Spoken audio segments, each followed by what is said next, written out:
Mike Scharfenberg, Game Plan You today, and welcome to episode 22 of Interview with Influencers. And as always, thank you for spending part of your day with us. And if you're a first-time listener, just a quick rundown of this show. We feature sport industry veterans and professionals, executives, and just allow them the platform to share their story, industry experience, their valuable insight, career advice. And as always, again, this show is for you. So for those watching live, feel free to chime in with any questions, comments, and we'll do our best to get to all of those. But as always, again, thank you everybody for tuning in. And with that said, let's not waste any more time. Let's dive right in. Have a very special guest today. This gentleman is a 15-year industry vet. Some of his stops included premium sales with the Tampa Bay Bucks.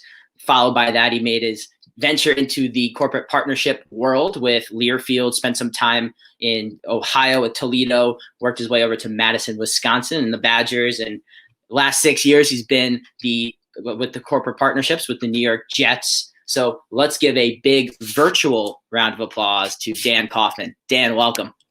Thank you for having me. Appreciate being on this podcast, on this interview.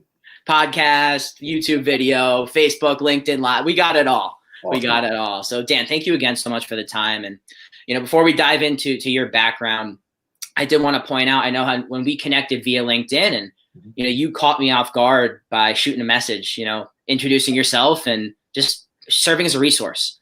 And I think that speaks a lot about your character and why, you've been someone I've really wanted to have on.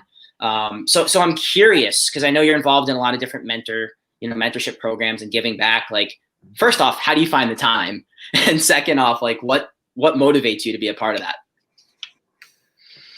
Great question. I think you can always find time. One thing I've always learned is don't have expectations. Here to help. I think it's been great. I think part of my life of where I'm at right now in my career is guiding a lot of people, helping them out of whatever goals they're at in their present state to their future state. So it's been fun. I think it's, I make time for everyone. So family, friends. But no, I think it's just been a great experience. And, 5-10 minutes for me to ask questions or answer questions and listen, I have no problem helping. So I think during these past 10 months, I think we took a realization of like what matters in life. And my part has just been trying to help and just help out the industry and guide people to wherever their goals are, what they're trying to accomplish.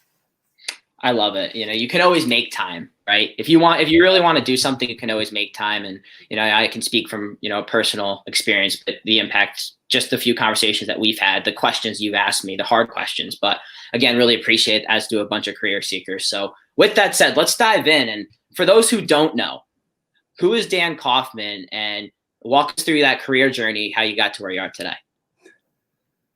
I mean, I don't know who I am, but I can tell you, a lot about what I've had and, my experiences and who've made me to where I'm at right now at this point in my life.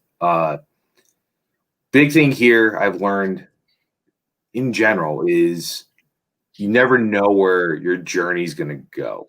It's a very windy road. And, if you had told me as a 25-year-old, and I'm 40 now, that I would be at the partnership level, director of corporate partnerships in New York Jets, I've been like, okay, I'm a kid from Scottsdale, Arizona. So, I think that's been, you just got to develop relationships. I think the true thing is be authentic, be who you are. I think that's what I've done very well. I think just in general, it's just like a lot of people who work in the industry, they become friends, clients, people above me, people below me, people who are the same level as me. And I think I've always treated everyone the same, from the CEO to the intern. I think it's just how I want to be treated. I think everyone can always make time. I truly believe that. I think, if it's in the next week or two, good 20, 25 minutes, I have no problem, always helping out if they want to lean in and help. But from where I started, 15 years ago, I graduated in 2003 from Hamilton College in upstate New York. I was a communications and government double major. And I thought just in general, like I was going to be a lawyer. I thought I wanted to get into law. Thought that would be really cool. Interned for a bunch of different judges in upstate New York with the DA's office, public defender's office. I mean, I was all about, going to law and be a trial attorney.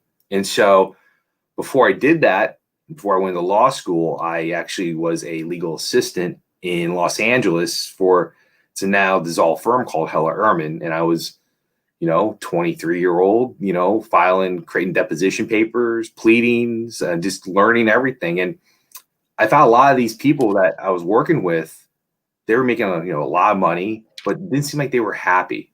And so, I did this for about, a year or 2 years, give or take. It's 2005. I'm like, what would make me happy? I'm like, I played college sports. I played high school sports. And I'm like, how does the sports industry work? So in 2005, in my hometown, Scottsdale, Arizona, there's a company called workinsports.com. I just walked in, no idea. Again, different time, different. I'm like, hey, I'm passionate about learning about, I want to be around people. I didn't want to be in the office. I wanted to be out. I played sports. I didn't know what I was doing. And so they kind of gave me the guidance, like, you got to, if you want to get out, meet people, have a challenge, majority of jobs are in ticket sales. And I'm like, okay, cool. And so I applied to over 80 teams, pro, minor, everything. FedEx packages, FedEx resumes, did whatever I had to do to get my foot in the door. And an opportunity opened in the ECHL with the Pensacola Ice Pilots.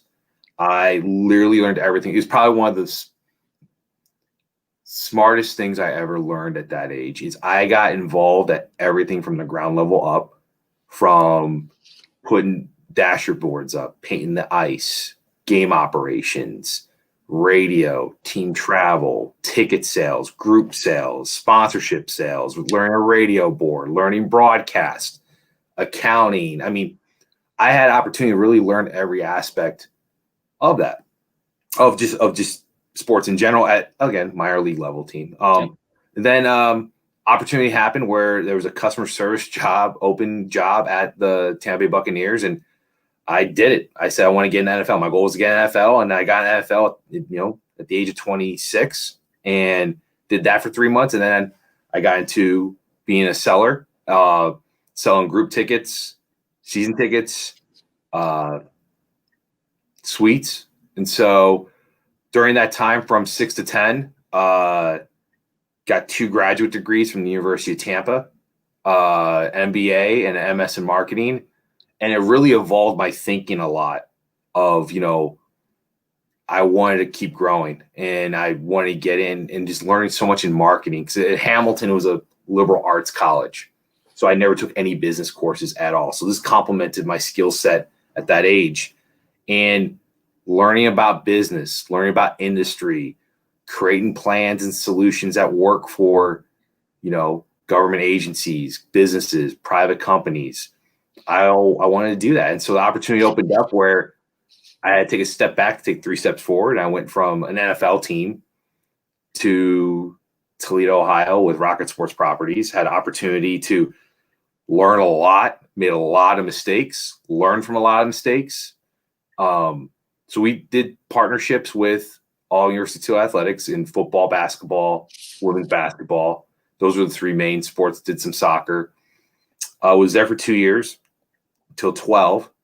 And then the opportunity happened where I had the opportunity to go and got promoted to the University of Wisconsin, and opened my eyes more, because we went from a mid-major school to a Power 5, top 10 university program, where we had volleyball, women's ice hockey, men's ice hockey, wrestling, both basketball, women's and men's basketball, and football. And so we're creating multi-programs at that level. And I learned so much in concessions, in licensing. It was another skill set into sports business and revenue.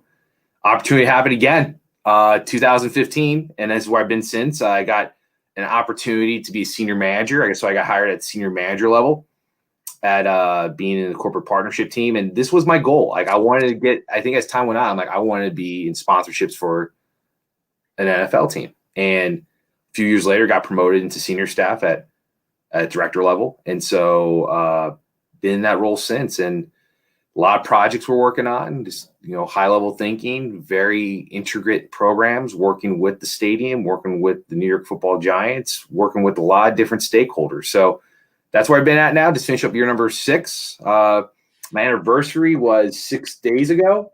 So now I'm in year 7. So that's kind of my long-winded answer of kind of my journey and of how I've been in sports. There's so much there. Two of the things that stuck out to me, the first was how you started with minor league sports, right? You didn't really know what you wanted to do. So you said, let's just go in and try everything, right? And you figure out what you hate doing before you figure out what you love doing. And, I had that same experience with the Hartford Yard Goats. I showed up my first day with a nice shirt and tie and some nice shoes. And the general manager, I'll never forget, said, listen, you might want to bring some sneakers and shorts tomorrow, because tomorrow is the tarp pullout. So, you get your head. It's raining tomorrow. Be sure, hey, it's gonna be raining. You're pulling tarp. No, I get it. That's it. But I wouldn't trade that, and I'm sure, as you mentioned, you wouldn't for the world, because that really kind of gave you, one, figure out what you like, two, some insight into different parts of the organization. The second thing you said was learn. You might have said learn 3, 4, 5, 6. I lost count, but it's so important, no matter what industry you're in, no matter what you do, to continue to learn. And I know we'll dive into that later, but I want to kind of pivot off the partnerships, right? And that transition from sales, and specifically ticket sales and service, to the partnership world. That's a venture that a lot of young professionals want to make, and that's the ultimate goal. So can you speak to that transition and some of the things that you learned along the way? So I have my notes here, and I say this when you are transitioning from ticket sales to premium sales into partnership sales, I think it's a true mindset. When I was in that role, I always had this hard work creates opportunity, and that's my mindset already. But you had to make your X amount of calls, 80 calls, 100 calls, 120 calls a day, because you had to fill that funnel. Here it's about doing your research, doing your valuation, doing internal and external analysis of where can this brand fit to your audience, doing external analysis of the industry, doing their competitors, their suppliers. It's Porter's 5 Forces model. If you ever read it, it's HBS. Honestly, that's how I really look at it. It's more of strategic thinking. You have to work hard, but you have to find the right people, the right level, and just you have to qualify and question. I think that's the biggest thing, is you have to have a natural curiosity. Think of it as like being a doctor, being a lawyer when you're interrogating. You have to ask a lot of questions. And whenever I'm talking with any company, they're absolutely shocked of how much research, how much I know about the industry and where their growth are. I'm like, well, this is what I know publicly, but what can you tell me privately? And that's where you have to lean in and care. So it's just a very different process. I think it's great that once you get in the sports industry, that's amazing. It's very hard to get into, and you've been successful, or anyone's been, you've been successful at Hartford, but it's just learning to think differently and think strategically. And I know those are buzzwords, but it's so true though, of slow down, look, have a planned approach. I'm working on a major deal right now that, I'm creating very deep ideas that hit the customer, hit their employees, hit their community, hit their stakeholders. What's some corporate social responsibility? What are they doing for their investors? What are they doing for any other suppliers? And that's how I really look at partnership, is how do you take a brand that we can connect a major avid fan base with, again, with the New York Jets, and how can we derive value into all those different stakes of a wheel for that partner, instead of them trying to sell their product or service, and which is, again, a major part, because obviously they got to raise revenue from this, obviously at the ROIs that they're responsible for. But that's how I kind of look at everything, is really deeper thinking and evaluating and questioning. Love it. A lot less transactional, right? It's more of it's just being genuinely curious and asking those questions. And it's almost like one of my mentors said, with partnership, we're sitting at the same side of the table. Like we're working this out so it could be mutually beneficial for both of us, right? So in terms of so say, hypothetically, you're an account executive right now in ticket sales. What are some things that they could be doing right now to prep for that transition? You got some great questions. This one I took some thought on. I really believe, and this is the second part of this trait, is truly building authentic relationships. But how do you build relationships though? You build them up, you build them down, you build them across, and you build them out. And so I think, I've had people, they're like, I want to get a sponsorship, Dan. I want to get a partnership, Dan. How do I do this? I'm like, why don't, bring a lead and let's talk about it and see if there's a fit, obviously I make sure with your manager that if it's good. I had a gentleman, and he's successful now. He's now a partnership seller, another team, professional sports team. We generated business. And guess what? By the fourth, fifth time, I'm going to him. I'm like, okay, you've been in the fact find.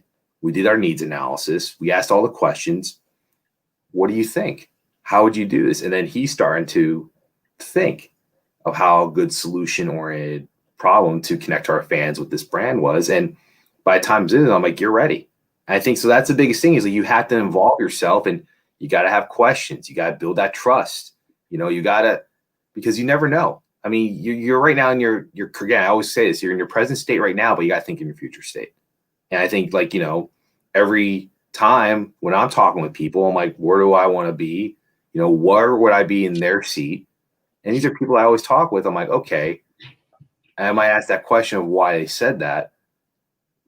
I'm like, okay, cool. Appreciate you sharing. It's great. So I think that's really the other thing is just you got to build your portfolio and create as many case studies as you can about how you can think deep and create solutions that make sense. I love that. I love it. It's if you want something, go get it. Right. And just get that experience. It's great to read it in a book. It's fantastic, but experience is everything. Right. So I love that example. So I know we've hit on it a lot so far, and that's learning and lifelong learning and being a student of the game. So where did you get that? Because, that's not super common, especially someone who's had your level of success. It's like, what gives you that bug of continuing to be a student of the game? And what are some things that you do to continue to look to grow on a daily basis?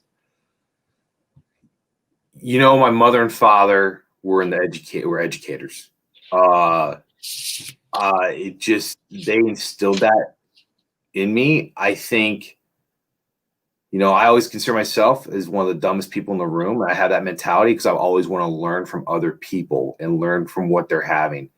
I think you always got to have that internal fire of what can I learn? How can I grow? You can always, there's a term that I learned in my supply chain management class. It was my last class at University of Tampa.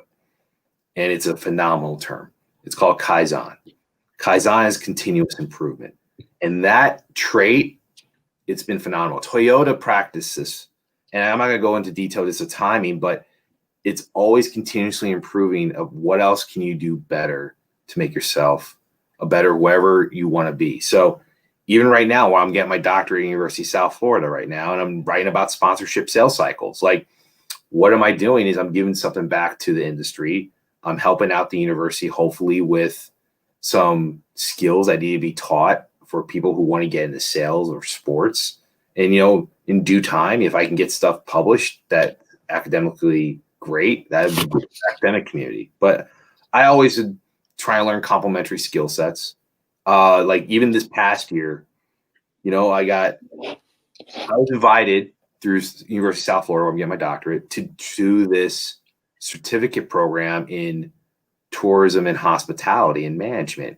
I never even knew there was, I had no idea there was even a major. I literally go to the program director because I just emailed him. I'm like, explain this to me. He's like, well, this is a growing area. And It's amazing though. I took the certification course. And I learned so much from the hospitality and tourism industry that they are the cousin to sports and entertainment. I mean, it's unbelievable where all these factors that are happening right now in arenas, in stadiums, in are happening in theaters, are happening in hotels, are happening in airports, are happening with restaurants, and just of what they're trying to do to in this current period right now of how do they have to adopt to the external environment to survive and obviously get out of this once we get out of this. So I'm always learning. I'm always going to be learning. I think my next thing is really, I'm learning a lot in analytics right now from this program. I think my next thing is really getting the digital space. I think that's really, I want to become really, really deep in the digital. I mean, really understand it from not just me selling it, but just understand of how really this could work from SEO to search to influencer marketing to everything that's more down funnel in the process. I would love to learn more. I mean, I'm going to learn more. So hope that helps. 100%. And I'll invoice South Florida for that fantastic plug, and we'll go 50-50 on that one. Listen, Hamilton, University of Tampa, the University of South Florida, all three phenomenal schools. There we go. And, I heard this analogy the other day, and I actually thought of you, and I wanted to wait till we're on here to talk about it. But, the shark in the ocean is, they always swim 24/7, right? They never stop swimming. And that's lifelong learning. I mean, if they stop swimming, they're going to sink. And that's exactly what happens. If you stop learning, the second you stop learning is when you start to sink and fall. So I thought of you with that analogy. But in terms, and let's kind of shift to some things that are going on now in society. We won't get into specifics, but there is a lot of crap and clutter, and it's all about mindset and perspective, right? So can you speak about the importance of that positivity and that positive mindset and attitude, and how that's affected you in your career? Yeah, people have always said I'm always a positive person. It's great. I just always, you just got to keep going. Look, this is life. You're gonna fail. I mean, I failed. I'm gonna tell you. I think Mike, I told you this, and for people, I'm gonna write a book of how I failed 1,000 times, and like what did I learn? Like it's in just life. It was with business, with personal.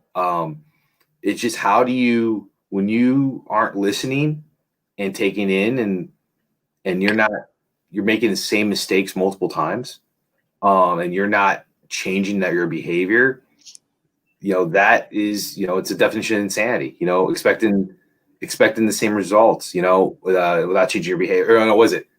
I want to do this right here. Go ahead. No, I said I always get this wrong. It's on you. You know what? This is my bluff. This is my blunder for this. Again, see, I don't know what I'm talking about. But I would say this though, you're gonna have hardships in life. Right now, people are. Let's be transparent. This is a rough time right now. A lot of people have been furloughed. A lot of people are out of control. You can only control what you can control. That's it. And so, worrying about other thing, if people are, trying like, hey, I want to get into sports, or hey, well, unfortunately right now, we're on a hiring freeze. A lot of teams are, but I'm like, what could you do right now to get experience? Well, right now there's telemarketing. Could you go on and get experience right now selling through a, web services, Zoom, Teams, whatever the technology they have, Cisco, Google, whatever. Could you get that experience right now? And then, hey, this is what I did in 2020, 2021, because I had this question brought to me by someone who I really respect. And this person said, this is the question I'm going to ask, and it's called the 2025 question. And it's 2025. The question is, what'd you do in 2020 and 2021? And that right there will be a tell of those soft skills of the person or their character of who they are.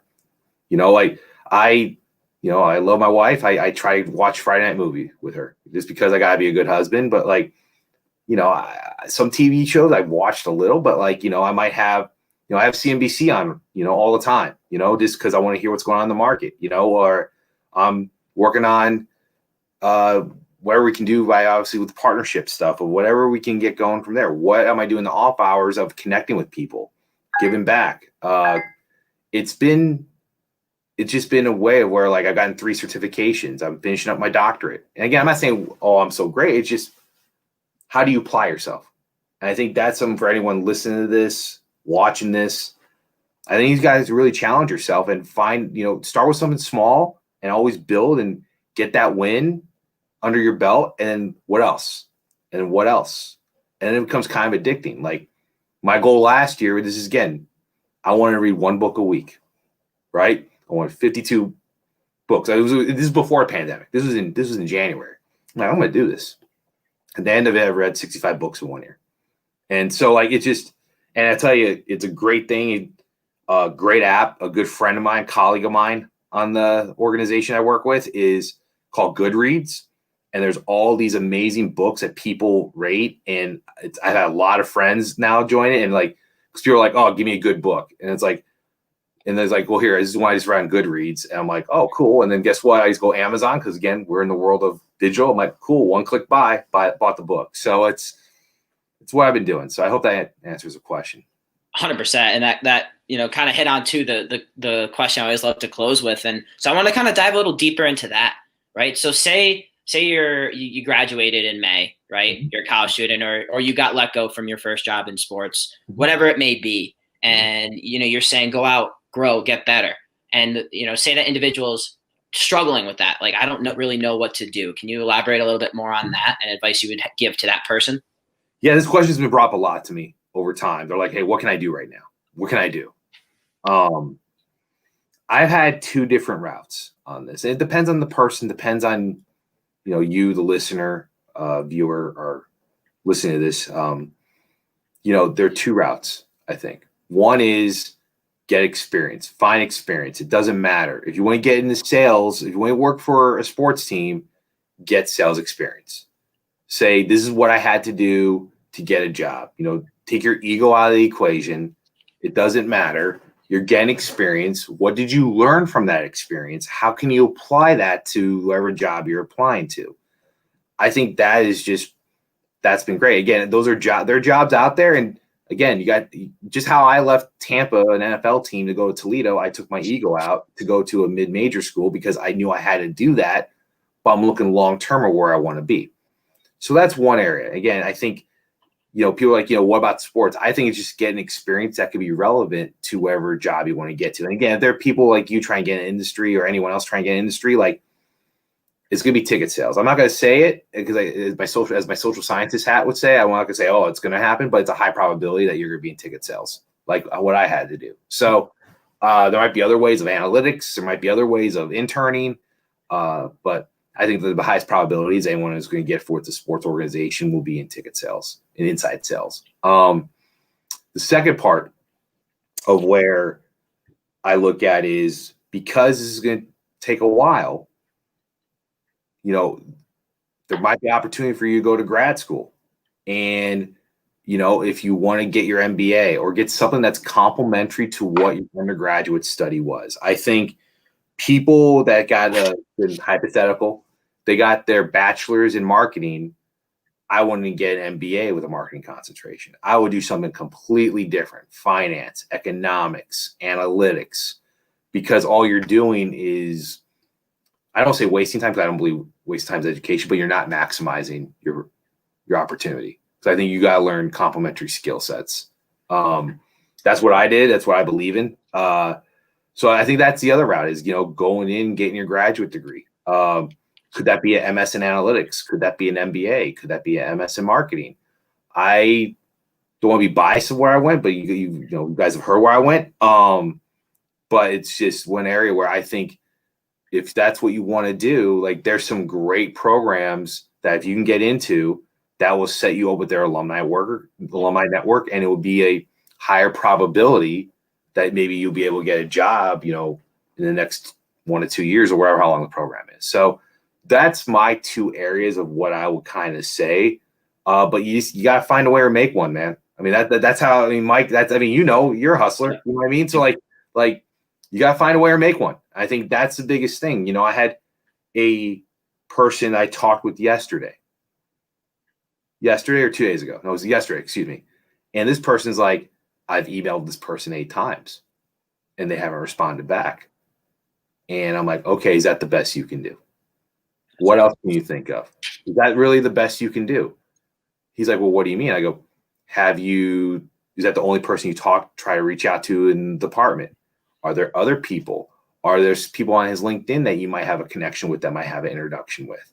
Have you, sent a letter, written a letter? Have you done anything unique? I would tell you there's a person, and this person is phenomenal. I would never forget, but like, this person was at one of the places I worked, and this person wanted a job. This person's like, I'll do whatever. I'll be an intern, whatever. I'm like, okay, once it opens up, I'll let you know. And then literally they found out my shoe size. And next thing you know, I get a box. It's on my desk. One shoe's in there. There's a manila envelope. I just want to get my foot in the door. Cover letter, resume. I'm like, okay. Drop. Boom. Yeah. I'm like, what I gotta bring her? I gotta bring this person in. So I think the big thing, and this is my opinion, is as people looking for jobs, is people gotta remember you, people gotta like you, and people gotta have you. I gotta like this person. I'm like, I gotta bring this person in. So I think that's what I look at when I look at just people in general. Like, I'll give you an example here too, as well as another one. There was this gentleman, mid-20s, and he was selling for a couple of years, and then and he goes, I have a specific background. So he connected with me on LinkedIn, and I'm looking at his LinkedIn profile on my other screen, and he's talking, and he wants to get an MBA. He literally did a double major in business and Chinese, and he did abroad in China. I'm like, can you speak fluent Mandarin or Cantonese? Can you write it? He goes, yeah. I go, okay.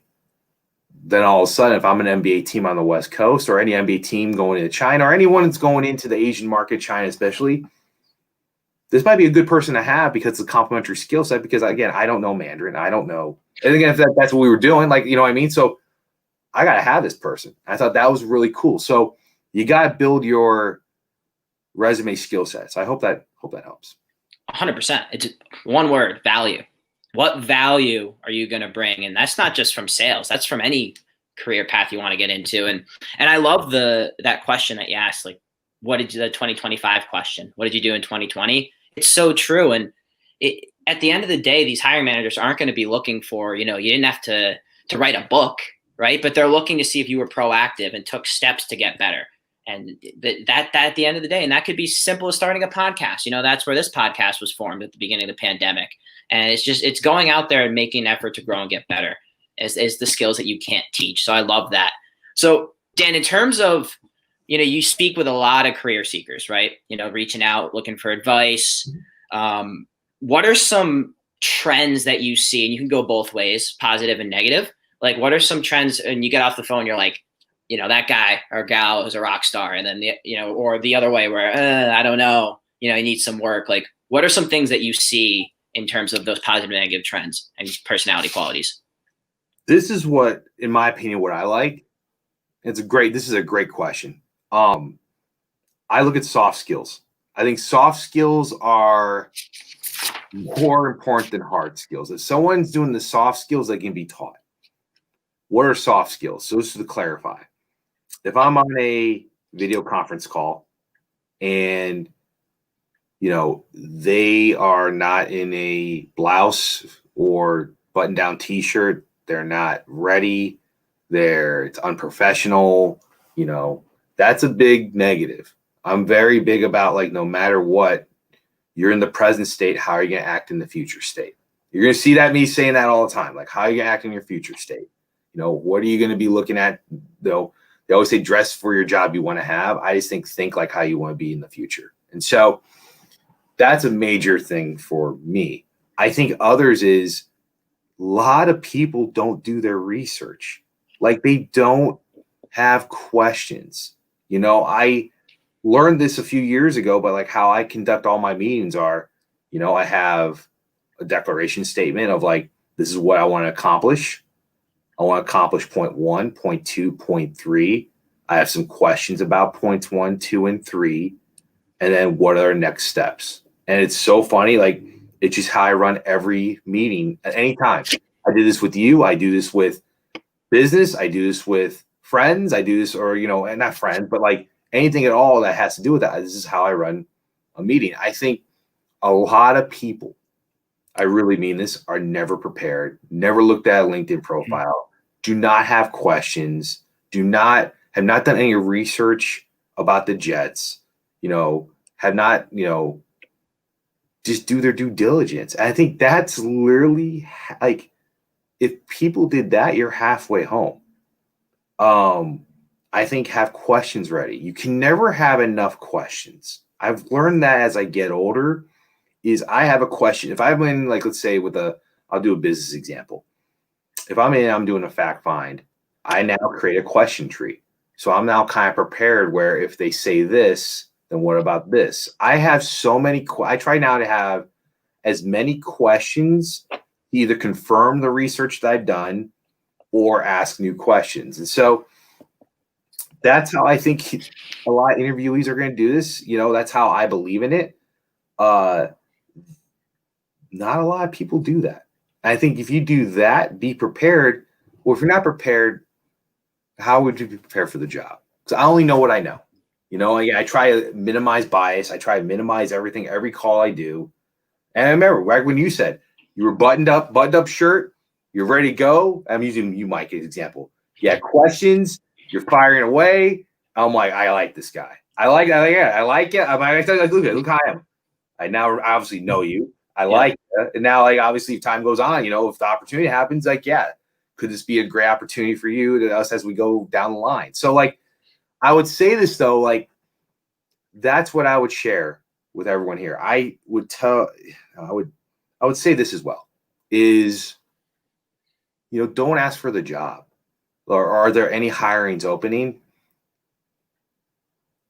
Right now, if you do your due diligence, a lot of teams are hiring freezes right now. A lot of businesses are hiring freeze. So, right now, we don't have any jobs available. And I've been on video conference calls where calls are less than 5 minutes, and people have been waiting weeks to get on the book, and they ask the job. I'm like, okay, what other questions do you have? And they weren't prepared. I go, okay, anything else? And they're like, no. I'm like, okay. I'm like, if you need anything else, let me know. I'm here to help.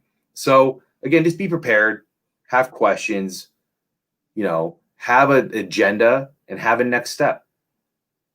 I love it. And full transparency, Dan, for you and everyone out there, the first time we connected, I had probably a sheet long of questions that I could have asked you.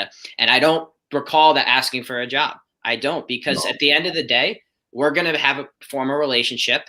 I get to pick your brain on your experience. And if we connect, it'll not organically go that way, right? It's just, you can't just come in, because then it just looks like you're trying to take advantage.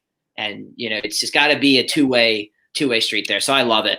And again, I couldn't appreciate more your time. I know we're running up against the clock here, but always love to close with this, and I'll let you run with it however you want to. But final thoughts for those career seekers out there that are looking to break into the industry. What final piece of Dan Kaufmann advice would you give to them?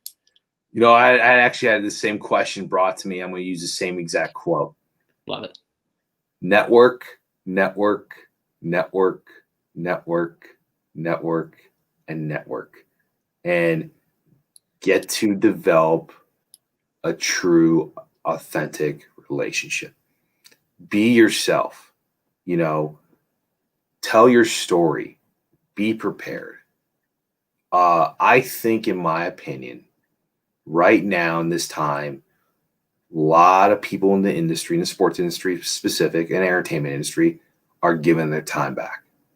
And like, I have been doing this right now. A few years ago, Mike, I'm like, I'm too busy. I got this going on. I got this. I think now you make time. If it's at 6 o'clock at night, 7 o'clock at night, like when we first talked, I'm like, yeah, I'm free, free at night. That's when I'm available, and you made time. So I think that's the biggest thing I would say. Is I would probably also say, when you're requesting a meeting, this is just another little soft tip, is hey, be proactive. Like, what's your email? I'll set up the meeting on your calendar. I think that's something that I liked as well. But that's just, this is a time where take advantage of it. Take advantage of it, because in my opinion, once this thing starts going, my time or anyone else's time is going to be sucked up, and it's going to be back in what we're doing. And then, there's only so many amount of seconds in the day. And so there's only so many amount of minutes in the day. So that's something that I would share to everyone here listening and watching this. Yeah. I mean, it's like the old analogy, when you're in detention, network. It just keep on writing it until it sinks in. And it's so true, but network the right way. There's a right way and a wrong way, right? And let me ask you this. I'm going to pose this final question. What do you think the right way is? Being genuine, being organic. I think anytime when you're on LinkedIn, put a message in of like, hey, I heard you on this. Anyone, or I was referred to you on this, or hey, I talked to X person and you were a good person to talk to about this.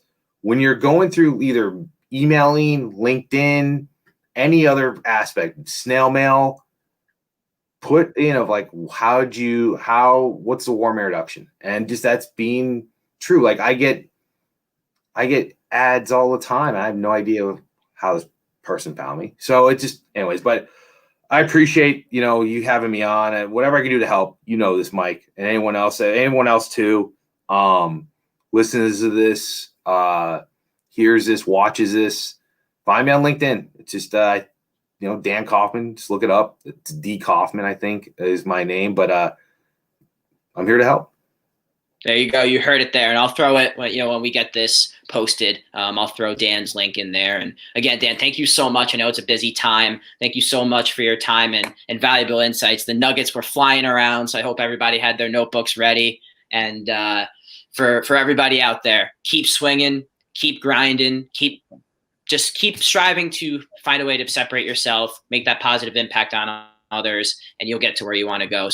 So on behalf of Game Plan U, that's Dan. This is Mike. Keep swinging, everybody, and we'll see you next week. Take care.